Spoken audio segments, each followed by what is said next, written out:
we have to start our incredible front row as it is described.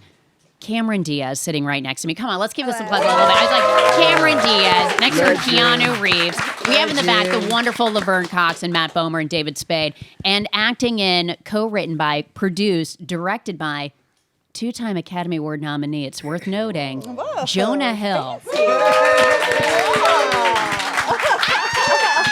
Hi. Thank you so much.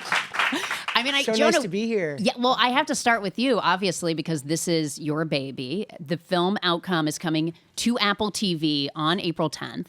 I've had the chance to see it in advance. I've seen it twice now. It is one of those movies that when you do get because there is a definite rewatchability to it, you do pick up on little jokes or little looks or little moments or little color textures over it. But I guess we should start with, for you, the kernel of it all. Where did Outcome birth from you, Jonah? It was a natural birth. Which means you took all the pain of it. You took the pressure, correct. you took My the pain. water broke at Whole Foods. No, so I can walk you through the whole story. But yeah, no. The gist of it was I was following, like we all have been, a new form of entertainment becoming a new form of entertainment that was out there was you weren't looking for a celebrity's new movie. You were looking for their latest mistake. And the culture really becoming obsessed with stars doing something bad or getting egg on their face. And it was like people were as famous for their faults or mistakes as they were for their movies, or even more so, and actually increasingly more so. And then I thought of who's the most beloved person I can think of in the world. And I said, Keanu Reeves. And I didn't know Keanu. And I said, who's the last person, would you be the most bummed got in trouble? Keanu Reeves, because you love Keanu Reeves. And anyone I know loves Keanu. Sorry to he's getting embarrassed the shit out of him. Sorry. It's It's the truth. Thank you. Sorry. Okay. Nice is nice. No. But it's also genuine, as you know. And so I said to my producing partner, Matt Dines at Strong Baby, shout out to Strong Baby, which is our production company who produced this movie. It's not just me. There's a whole team of brilliant people. And Matt Dines, my partner, said, can you get me a meeting with Keanu Reeves? And he's like, I can try. And Keanu came over, and we didn't know each other, and we had this great meeting. And he pulled up at your house, at my house, and he pulled up on his motorcycle. Oh, classic! And I was Keanu. like, Keanu Reeves just pulled up my house in a motorcycle. Fucking hill. I was like, dude, that's iconic. Yeah, I was like, literally retire. You're good. And I just pitched him this idea. All I had was, you're this beloved movie star, and I'm like your crazy lawyer who protects you for all these years, and I get a call that there's a video with something bad on it, but we don't know what it is, and it's a mystery. And I'm going to have you apologize to all the people you've hurt, but not to be a better person to find out who's extorting you. And I thought that was a great premise for a dark comedy. And to this man's credit, I am forever grateful. I will clean out his garage, whatever he wants me to do. From that, he was in and he said, go write it. And he never wavered. He never wavered throughout the whole process of the movie. I could cry thinking about it, but I won't, don't worry. And I'm just forever grateful to this man because he stood by me, and it was a dream to work with him. And it's a dream today. Oh, now it's coming out. And all I cared about was doing right by his performance in the movie, of like making sure I didn't let him down. And then when all these people signed on one by one, it's just a constant process of hoping to not let these people you love and respect down. I mean, my first two movies were a bunch of skaters and my therapist. So, like I had a bunch of movie stars here, and I was like, I got some responsibility, So that was the kernel, and then this man stuck with me, and I'm forever grateful.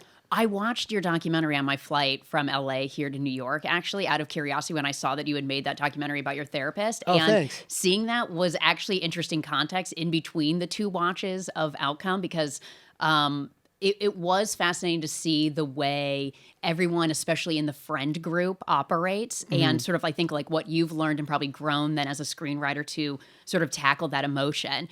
So kudos to you on that. I think that's like what a strong skill you have as a screenwriter. Thank you. Keanu, I want to come to you because I'm curious about, how much of the script was to you when you first initially spoke to Jonah, because I mean, there is a lot of satire to it. There's some biting humor. I also know that, you know, there was a lot of improv and lines thrown at you. So like, was it a fully fleshed out idea when you guys initially spoke, or did you also want to figure out who is Reef Hawk and how much can I put of not experience, but also some of my experience to him?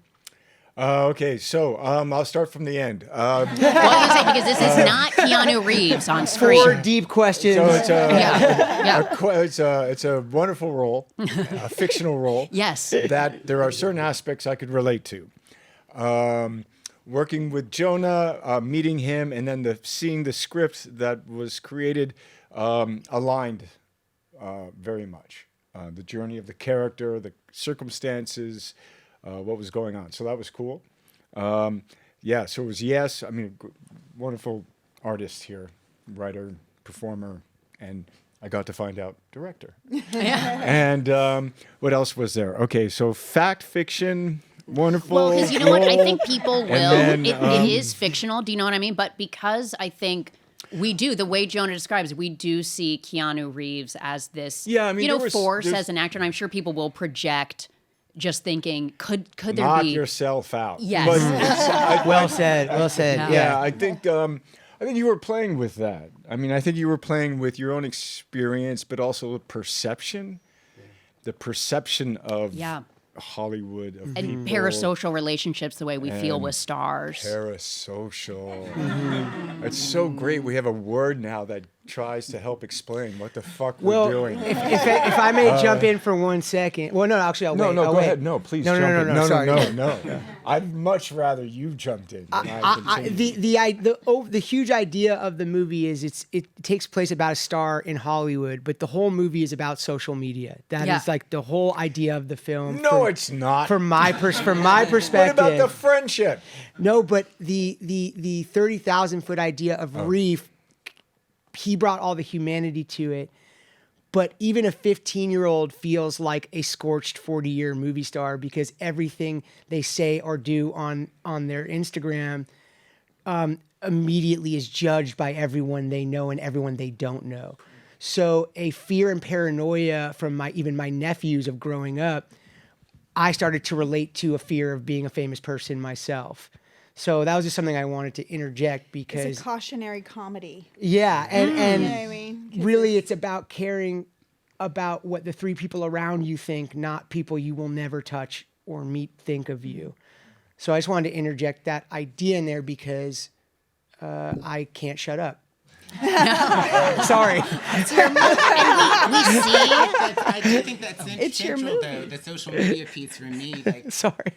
pops out for me when I read it and when I watch it. The being under a microscope and feeling like you have to sort of every interaction that you have with the public, you have to be aware that this is something that could be tweeted or put on Instagram. And I think everyone here has been famous longer than I have. And so like I became sort of well known in my 40s, and like I used to be this person who loved to people watch, and I suddenly became the person that people would watch.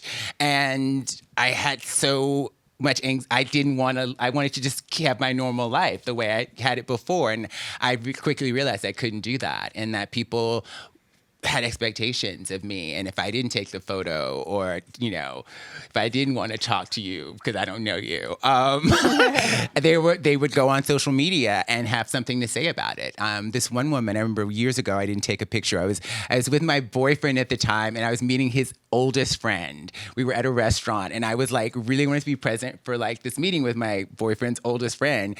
And this woman comes up, and she's tapping me on the shoulder, and I'm just like, can you please don't touch me? And I was just kind of like having a moment with touching, and she went, and I didn't take the picture, and she went on all my social media and like went on to comments on several posts and like said lots of horrible, awful things. And that's, the world you live in now. People on social media don't realize what the cost. People want fame, but they don't know what it actually means to be famous. And now so many people, because of social media, can just be known, and it's all relative to people's, whether it's 100,000 followers or 4 million followers or 10,000 followers, recognition becomes something that people have to deal with in their normal everyday life. And it's sort of like, be careful what you wish for, because, people can find you, they can expose you, and all of those things that, fame has carried with it for as long as it's been, attached to people, to humans, and in our society. And it's just a really scary. Hyper aware of that. Reef is like, just like constantly like mitigating and trying to negotiate and control in a way that like is anxiety inducing, but I so deeply relate to. Yeah, well, and Cameron, I'm curious about your take on this also as someone who, and I love this quote, this was in your press run, because you returned with Back in Action. Jamie Foxx, God bless him, powerful human, pulling Cameron Diaz back into our midst. And you had this quote where you said, if I say it then, this is in terms of like actually the idea of retiring. You said, if I say it then, it becomes this thing. I reserve the right to say no to doing a movie ever again, and I reserve the right to say yes if I decide to. You did with Outcome, which is incredible. Thank and I God. want to, and I know, and I want to have that conversation, but also just like returning where, yes, like the press run of a movie has changed so much in the decade that you had, been with family and doing other things and living your life. Was it overwhelming at first, that return, and thinking, oh my God, some things have changed, some things have not changed? Sweetheart. My day. I was hoping you were going to ask me what I pulled up at Jonah's house and driving, because what did it you wasn't a drive up to? motorcycle. She pulled up on her unicycle, as we all know Cameron Diaz famously I pulled drives. up in my minivan. I rolled up. No, just kidding. But no, I think that it's you organize your relationship with press and with public as a person who's in the position that all of us are in. You just I think it's important to organize it and have a relationship with it that works for you, and you make your own rules And make your own boundaries. Yeah. Well, and what's really loving is in this, and we're going to get to Xander Alexander, i.e. Matt Bomer. Thank God. Flawless name, as well, to bring in this trio of people. Your character and Xander, Matt Bomer's character, have been friends with Reeve since the very beginning and seen every iteration of this person, because, the way Jonah described the movie, you do have this inkling like, yes, this gentleman who has taken a long break, we know even from the trailers, had like a heroin addiction at one point and is like on the other side of this, but he has a crisis lawyer at the drop of a hat ready. So you just know that things have been taking place over the course of his life. And you two are those friends that are by his side, but in particular, Cameron, your character who really has a maternal instinct towards him, that person who, even though you want to say like, oh, maybe they're surrounded by yes people or something, is the one that tries to like have the breakthrough moments with him. Yeah, I think that it's lovely that because of what you've said, the journey, the friendship has spanned over a lifetime. I think they've all grown up together. I think when they were kids, I think that they helped him for a long time, not be exposed. As he said, he's like, my best friends helped me cover it up. But I think they're at a point in their lives where, they've evolved and matured as adults, and my character does sort of call him on it and sort of puts the nail in the coffin of like, you can't be, you worry too much about what other people are thinking and the people who love you and who have support you are like right in front of you, and you don't care what we think, and you're treating us in a way so poorly that we're the ones that stand by you, and it's just about that friendship of like, people, how we do push back at each other and help each other grow, and the responsibility of that in friendships, to do so. I think. No, it's moving the way that the three of you work together. And Xander Alexander drives barefoot. That is such a character development piece. He's the type of dude that drives barefoot. Barefoot, Matt. sometimes with one foot up on the dash, which I kind Very of stole from teen our girl. friend who the character is loosely based on. Yeah. Really? So I love when it's like you're drawing from someone. What sort of aspect did you pull into Xander Alexander, who, has given Reef his artistic side? He's designed his home. He, helps him sort of guide that sort of style of his life, as you see Reef still trying to figure out a little bit of like, who am I right now in this chapter? I think he's someone who really prides himself on his creativity and his authenticity and his sort of art spirit. And a lot of his loyalty is central to Reef. But his authenticity is central to Reef, and that's why he's so loyal to him. I think, I don't want to give too much away, but at a very formative age, Reef sort of insisted that he be his most authentic self. And I think that is so central to who he is and is why he's so loyal to him. No, And Matt's performance is so wonderful in the movie. I just have to say, as is everything. Well, when you The have three of them Jonah together, Hill, the dynamic of the three, Cameron, Reeve. I mean, the chemistry is unmatched. It's incredible. really but how amazing. awesome these, Cameron and Matt are such incredible. I mean, Cameron might be the best person I know. Shut up. truly. Keanu was. Keanu? Different reasons. Motorcycle, unicycle, tomato. So, but them being so amazing as people and then as actors and then embodying these characters, there's a lot not to love about Reef if you don't see that there's people that are great people that deeply love and respect this person. And if they didn't, you might just write him off as this guy alone, selfish, which he is. But he also has good things about him in his heart. And you see that through the prism of these two people that have been there the whole time. So they're such an important part of, really understanding our main character, because they are so wonderful and fun and loyal and special and culpable in their own ways of having enabled him in certain ways, and everyone's human. And I just love it. I don't know. I love these characters. I live with them in my head for so long that sometimes it's just incredible. Like, this is a remarkable moment to have it come out to the world and actually hear these luminaries talk about the characters. But yeah, Matt just embodied, he's just such a psychotically good actor, and you can really throw. I'm a it was comedian. insane. Yeah, I would The throw improving. any line at Matt, and Matt could just right away go, yeah, okay, cool, and then it's the craziest thing you've ever heard, and then he, just does it. The and craziest thing you've ever Craziest thing you ever. I directed a microphone. If any one of these lines makes it into the movie, they may shut it down. But he didn't. The he lost didn't. tapes He of didn't Jonah blink. He didn't hesitate. No, it was He was amazing. just so game. It was awesome. Which we're listening to a front row of the film Outcome, a movie that premieres on Apple TV on April 10th. And I have Keanu Reeves and Jonah Hill and Cameron Diaz and Matt Bomer and Laverne Cox and David Spade, who I want to pull in, who plays Buddy. Welcome. Yeah. My mic's on, but yes. I know. I was like, I feel bad we were just getting I've been to talking this David. whole time. Iconic figure David Spade, Yeah. who, lives dangerously close to Keanu Reeves, the character of Reef, the next door neighbor. Can we set up Buddy a little bit? Yeah. Buddy, the next door neighbor. Buddy's, Everybody's buddy. Everybody's Buddy. I think Jonah said he's kind of a douchebag, and that was sort of. Don't I ever guess- trust a guy named Buddy. Yeah, Buddy is. It was just, I think there's something funny about when you live in Malibu, Carbon Beach, or whatever. These balconies, it's so expensive, but your neighbor's 3 feet away. You could high five. It's Yeah, like you can you're just that talk to close. each other. And so when Keanu's going through this whole mess, he's got an idiot neighbor that's constantly on the balcony waiting for him. And then when he comes out to think, I go, hey, man, what's going on, boss? And so now it's a lot of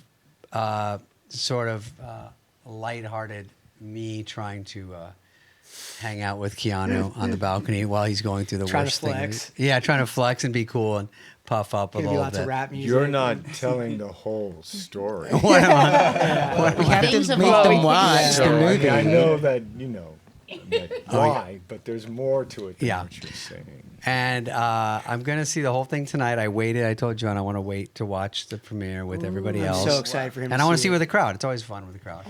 But I'll And- just say David Spade is one of my favorite comedians ever, and I worship him. I love Spade. Been a fan for years. I've known him since I was young, and he's always been cool to me. And I said to myself, I have a list of actors that when I was like, if I ever get put on as a director, I'm going to give them a more nuanced part. I always want to see David in some more serious scenes and stuff in a movie, because there's so much depth to him, and there's so much. Yeah. I know he's gonna make a joke. He can't not, but yeah. Basically, I needed a guy to play a Malibu douchebag, you know, and then it was the first call. No, He but goes, who's the best actor that will work for scale? yes, no. But I have immense respect for David, and I wanted to see him play a deeper part with more nuance to it, and it was as awesome as I imagined it in my head. And I just love the scenes in Tommy Boy with David where there's emotional.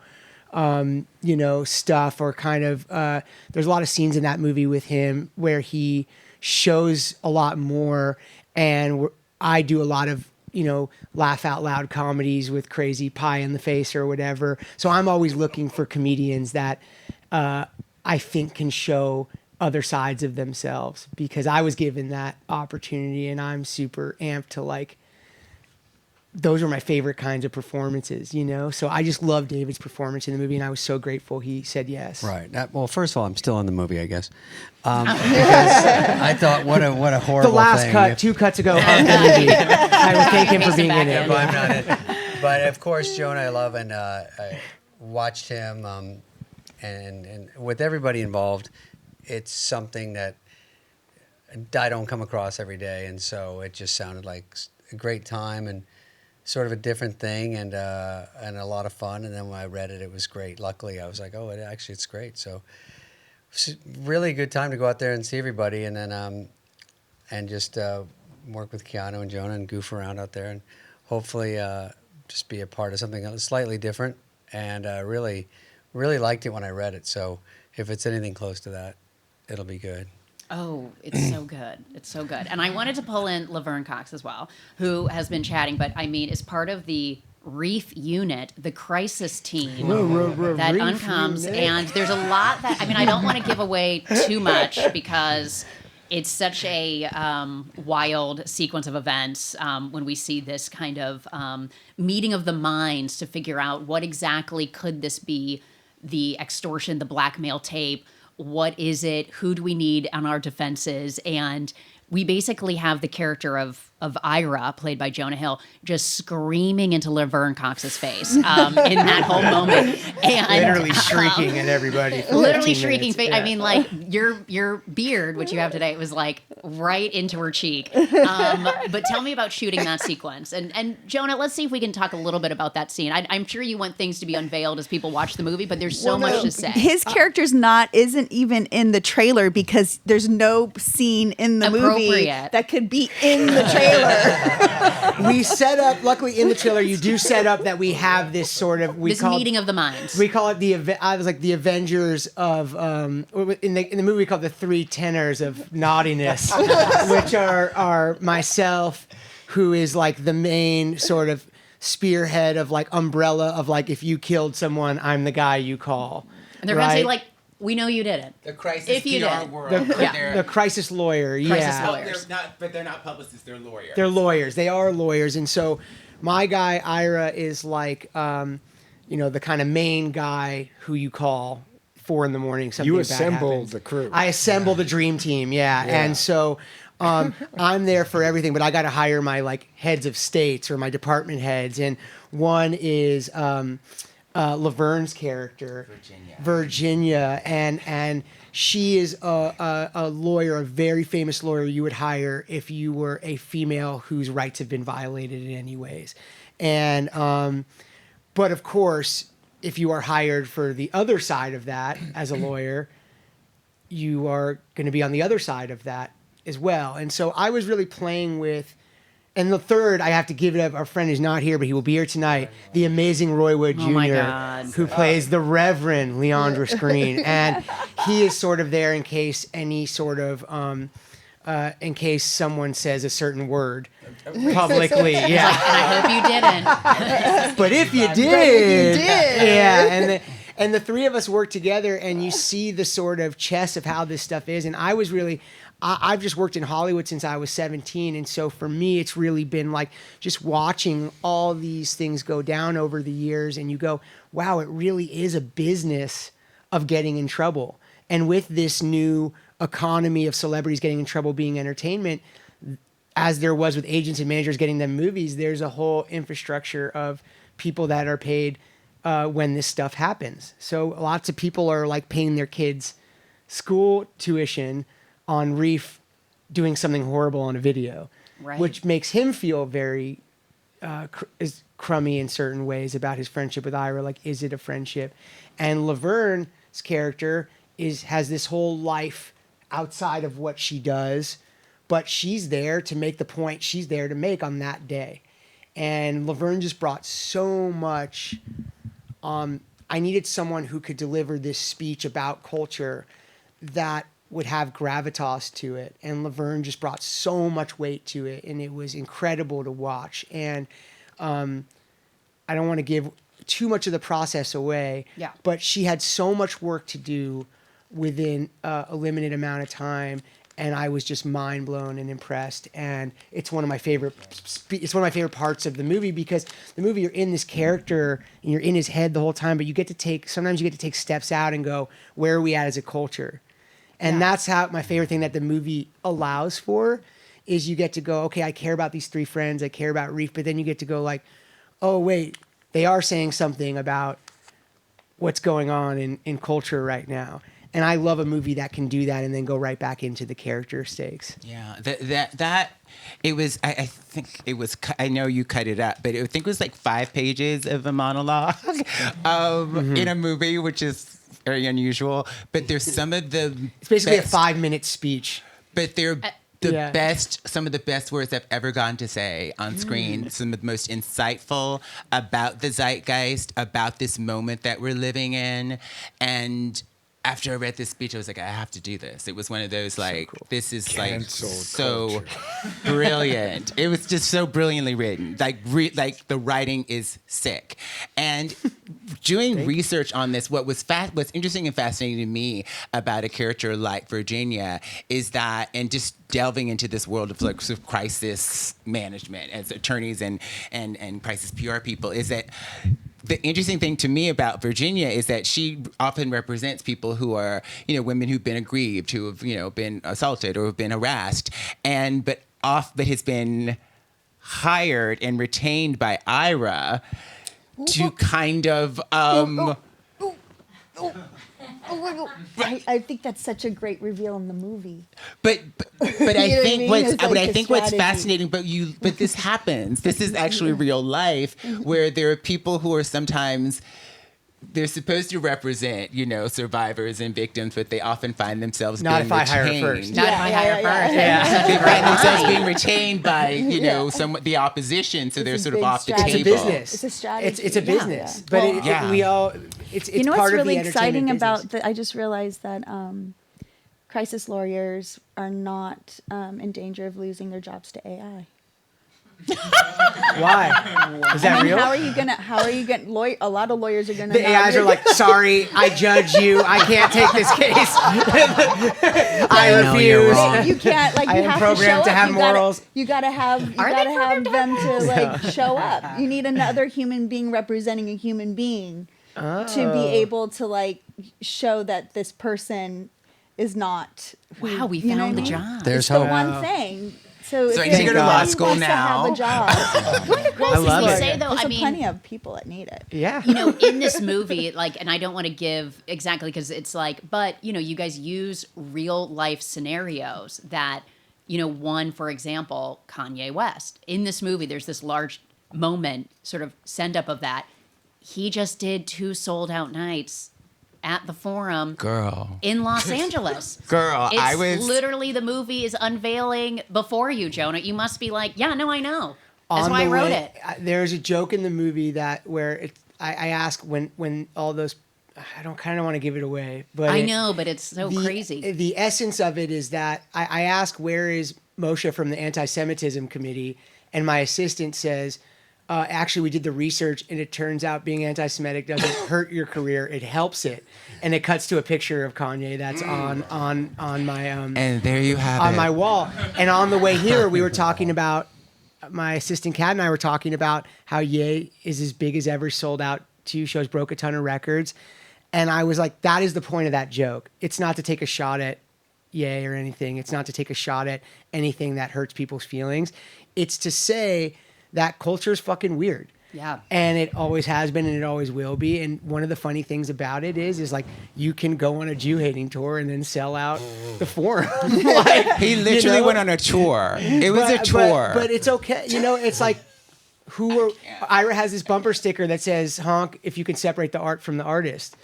I don't have judgment. People can, it's up to everyone individually to judge what they judge, right? And my publicist is like right over your shoulder. God. Yeah.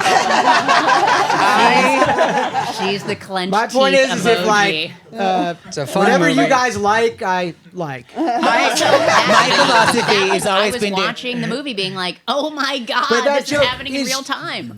I did feel vindicated by that joke. Absolutely. Yeah, My philosophy's always been to be critical of institutions and structures and to love individuals. But I think we're in a moment now, for me anyway, where I'm just like, bless everybody's heart who went to that concert. But yeah, bless their Yeah. hearts. I Ugh. would not be there. Let's talk about the larger cinematic universe of Martin Scorsese and the Jonah Hill connection, but also Let's bring him out. Cameron Diaz, of course, Welker White, who has appeared Welker. in so many movies and genuinely phenomenal in this film. There is a moment where Reef, on the apology tour, goes to an ex, and it's a person that has this real moving, blunt conversation that, is a highlight, Jonah, in this movie. But Ellen Lewis, the longtime casting director, worked. So, you also direct Marty himself in this film, which I did watch that 5-part documentary on him on Apple TV. It was also. incredible. It was so good. And I actually, if I had not seen that, I would have been like, would have probably said it would have been intimidating to direct Martin Scorsese, but honestly, after watching that, I was like, no, he loves. I bet he had the most fun. No, it was sitting in that intimidating. Was it intimidating? But he's the greatest. He's the greatest. He's the greatest as a person. He's the greatest as an artist. And he has been so generous with me and teaching me a lot about how to achieve my goals as a filmmaker through each film I've made. And then went so far as this one to not only give his usual advice that he does, but to play my favorite. It was my favorite amends and my favorite part in the movie was Always Red. And he represented something so heartbreaking to me, which is his character as a child kind of manager who managed Reef since he was like found him when he was a little kid. And he's Reef's first amends. And Marty helped me unlock a big part of the movie. Everyone here on this dais will tell you my movies change massively from the script to what you see. And that advice was from Marty, which was just listen to what the movie's becoming. Don't try and fight it into what you want it to be. And this movie changed a lot as I was making it. And there's a line that we wrote, but I didn't understand the power of it till he delivered it. It was when Reef gives his first apology of the movie to him, and he says, "Can I ask you something, Reef? What are you sorry for?" And then that kind of unlocked what the movie became to me, which is like he's so far from being healthy that he actually apologizes for the wrong things. Every amends, he has to be apologizing for something that he thinks is something he did wrong, but he's so off the target of health that he can't even know what hurt the person sitting across from him, nor has he listened to what actually hurt them. Right. The listening.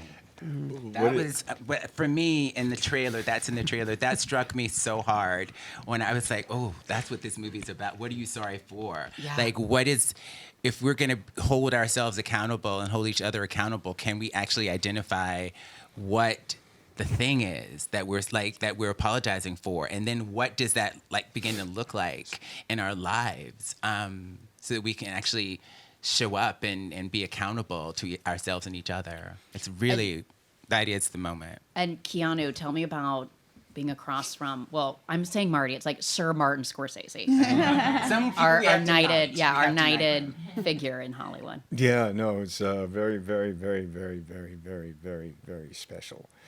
And just for the history for me personally, of just the films I grew up watching, having the chance to meet him socially a couple of times, and then to work with him.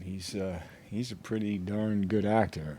Holy fuck. He is. Well, I mean, it's just everything drops away, you know.